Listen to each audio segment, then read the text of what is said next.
I 25 snooped in my GF's 25 phone and found out she had been s-ing another guy all throughout the entire time we have been dating.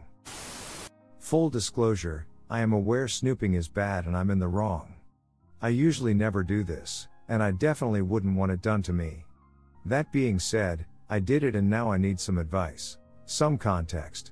My girlfriend and I have been dating for about 5 months now. We started seeing each other this year around July.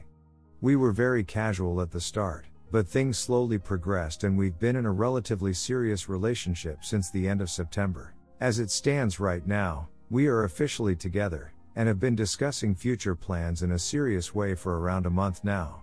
Trips, the potential of moving in together, etc. Once things with COVID get a bit better anyway. Where we live has handled the virus relatively well. We have said I love you already, although I'm not 100% sure I do love her, as I have always had issues with love and romantic relationships. That being said, I do really care about this girl, and I can see a future for us. Here's where the problem comes in. The issue. About 2 weeks ago, beginning of December, while spending the night at my GF's place, I decided to go through her phone while she was in the shower. I honestly can't say why I did, as I didn't really suspect her of anything at the time. Something in me just told me I should, so I did. The first thing I checked was texts. There wasn't anything too suspicious in there that caught my eye, and I felt relieved. Of course there wasn't anything there. I checked a few other things like camera and call history since I was already committed, and nothing there caught my eye either. The last place I checked was Instagram, and that's when things took a bit of a turn. For context, my GF has a relatively decent following on Instagram, and as a result there's a lot of people who are seeing her posts on a regular basis. This doesn't bother me as I'm not the jealous type, so seeing other dudes leave comments and slide in her DMs doesn't really bother me much. Especially since she's not entertaining them anyway. However, looking through her DMs was where I started to find some questionable things. 2 interactions in particular stood out. Number 1, let's call them Tristan. What I gathered from reading their conversation was that Tristan and my GF had been casually dating, hooking up prior to us meeting. Fair play. However, they had been in contact up until around the time we became official end of September. Their last messages was him inviting her to hang out and her being open to the idea, providing him the next days off she had from work. There aren't any messages after this exchange. Number 2, let's call them Mike, is a bit more of a difficult situation. Mike and my GF have been messaging each other for what appears to be a couple of years now. Mike lives in a different state than we do, far from we do, so as far as I understand they've never met in person. Their messages over this time range from both general conversation to s-ing. Both send pics, vids to each other. I don't have an issue with this as most of it happened prior to me. However, there are messages between my GF and Mike during the time we have been dating. The first instance that stood out to me was messages from around mid-September when we were still not official. I don't recall exactly how the convo went, but they were s-ing with both of them sending each other stuff. Even this wouldn't normally bother me as we weren't official. During this convo, Mike had asked my GF if she was seeing someone now. I think she had posted something with both of us and she told him it was nothing serious, so they continued s-ing. Their conversation stopped for a period of about a month, until my GF reaches out to Mike first. They exchange small talk before Mike begins to turn the conversation sexual. My GF doesn't really respond at first, but Mike continues with pushing the sexual convo. The conversation eventually turns to my GF, who says that she is in a relationship and her BF wouldn't like her doing this. Mike persists, and my GF eventually says something along the lines of equating him sending DCK pics to her looking at PRN, so it's fine. Mike does, and my GF is very receptive to them.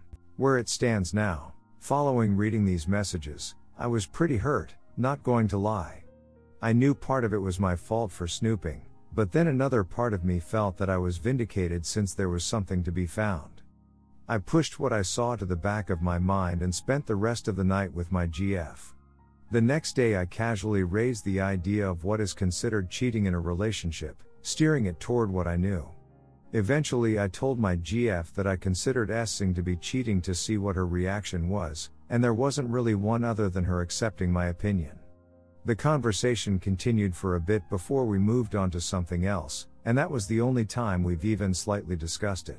A few days later I checked her phone again and the DM conversation with Mike had been deleted, and she has seemingly not contacted him since. At this point I have no reason to end the relationship, as all things considered it's been pretty good. My ill-gotten information can't really be brought up without exposing my snooping, so I'm at a stalemate unfortunately. My gut tells me to be careful, and I've been thinking about breaking things off, but I'm also very unsure. I would love to hear people's opinions on this since I'm sure I can't see things clearly being personally involved. Thanks in advance. Redditor's reaction story 2 after. Redditor 1, if Mike ever passed by the state shed, be the first to know, bro, is all I'm saying. Op answer, I've read this story before, brother. I try my best to protect myself from getting hurt, so this whole thing has been rough since I really did trust her. Redditor 2, rug sweeping is the absolute worst way to handle conflict in a relationship because y'all have not done anything to affect real change. Redditor 3, bro, once a cheater always a cheater. She will eventually go from emotional cheating to physically cheating. Even if you confront her now it sucks, but it isn't even worth it since it's only been 5 months. Op answer, I don't necessarily believe this. I have unfortunately cheated in the past, but have grown as a person since then and would never do it again. We've had conversations about cheating where I've told her this as well, and she has also claimed to have never cheated on anyone before. She has been in more open relationships than I have though, and has never been in a serious one. I think that's where a lot of my concern comes from. Different boundaries, and different definitions for relationship-related things. You're right, 5 months is not that long, so I definitely think I'll be making a decision soon before I'm in too deep. Story 2, total betrayal. We are both in our early 30s, she's a year younger than I am. I thought we had a perfect relationship. We've been together for 6 years now. No history of cheating that I know of. She left on Monday evening and said she was going for her usual run. She never came back. A day later she calls me. She's getting married to her ex-boyfriend after he reached out to her. She said she never loved me. She's not coming back. I haven't heard from her since. All her stuff is still in our apartment. This is my personal nightmare right now and I don't know what to do. I'm just sitting here, thinking, who is this person? What the duck just happened? Everything just feels numb. How do I move on from this? Update, her mother called. Karma hit and I feel great. First of all, thank you to every one of you who sent me some warm words during my first post. You're total strangers over the internet, but you helped me tremendously. This was the darkest hour of my entire life, seriously, and your words helped me endure through that phase. I feel much better now. I still think about her every day, but I've realized it's over for good. I went through a ton of emotions and wrote her several letters that I never sent and ultimately throw away. Anyway, here's my update. With the help of a friend, we moved all her acid out of the apartment and moved it to a storage unit. I called her dad and told him to get it from there. Yes, I paid for it. People told me I shouldn't bother, but I am like that. It's all gone from my home now. I didn't keep a thing. Clean cut. I was a zombie at work for some time, but thankfully my colleagues were understanding, and as I avoided to call in sick, no one really bothered too much, I hope. Hiking and running helped me with my mental health during this hard times. I even hiked barefoot one day and my foot was full of hurting blisters, but it felt good feeling alive again. Live went on, and I survived. Yesterday I got a phone call from her mother. She didn't even ask me how I am, lol. Went straight to the point of drama. My ex has attempted suicide because she suffered a mental breakdown, and her mother wants me to visit her in the hospital. I had wild emotions in that moment, but managed to say do not contact me again. Then I hung up. She didn't call again. I didn't really sleep tonight, as I'm going through a lot of emotions and it's hard to mentally process what happened. I wanted to ask so many questions about her, about how she is and about what happened. I didn't though, and I'm proud of myself. I feel kinda great. I will not look back. Update, 9 months later I found new love. You might not see it right now, but things will get better again. Persevere. It all happened about 9 months ago. Read my first 2 posts if you like, link above. I was just like you, At the darkest hour in my entire life. Things were bad. This community really helped me, by the way. I have found new love a month ago. I would never believe it, but things get better. Much better. My new girlfriend is wonderful and I'm in love. You, whoever reads this, just persevere. You will survive this. I promise. Redditor's reactions. Redditor 1, reading your past accounts. 9 months ago, she left you for an old BF claiming she never loved you and was going to marry him. 8 months ago, you get a call from her mother informing you your ex-GF attempted to harm herself, is in the hospital, and her mother would like for you to go see your ex-GF. Today, you have reinvented yourself, found new love and have moved on. Yours is a story of victory. No revenge. No pick me. Just letting her live her own life and you live yours. Op answer, thank you very much. It doesn't feel like a victory, but from a logic standpoint I know it is one. Sometimes I get into mood swings and think what if I did X, etc. It's unhealthy thinking, but it still overcomes me now and then. You get the idea. The new relationship has given me such a big ego boost. Deep down, for the first time I feel like I'm worth being loved again. It's fresh air. Redditor 2, you survived and just like the hiking trail, your life and happiness is all laid out in front of you. Enjoy your life op and may the trails be long and full of wondrous things to look at and experience. Redditor 3, don't want to hijack the thread but just wanted to add it also happened to me. WS had an affair with her yoga instructor after 24 years of marriage. What I thought for the longest time was the worst thing that has ever happened to me, affair plus divorce, I now realize outside of the birth of my 2 kids was the best thing that's ever happened to me so far. Not only did it free me from a marriage that, for me, was more like a martyrdom, but also allowed me to meet a breathtakingly beautiful woman who is literally everything my ex-W wasn't and is very excited to be with me.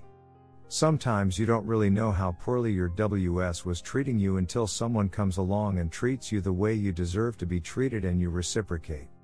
I'm not saying there are any guarantees in life. What I am saying is you should definitely believe it's very possible the best is yet to come for you.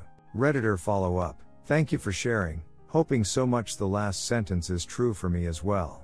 Redditor 4, if you don't mind me asking, how did you meet your new GF? I'm going to be back in the market for the first time since I was 19, and I never wanted to be back out there, but I know for a fact that I want to find someone new once my divorce is final. Op answer, thanks for asking. I met her in the local gym, started working out again after my breakup and she works there. Eventually we started chatting and we had really good chemistry. Now we're dating. Redditor 5, hey man, that is great news. Often in dysfunctional relationships people do not even realize how crazy things are. Your previous one seems to fit that. Good luck. Op answer, thank you my friend. You are right of course. I still can't wrap my head around all of her behavior and I never will. It's not my business anymore. Redditor 6, whatever happened to you ex? Is she still hospitalized? Op answer, I honestly don't know. Her father wrote me an email in December but I deleted it without reading. I know it sounds odd, but I've loved her, or let's rather say, my image of her so much that contact would probably just suck me back into bad emotions. I would have quite some things to say to her. But I won't. This episode of my life is over. I don't want her, or anyone in her proximity, in my life ever again.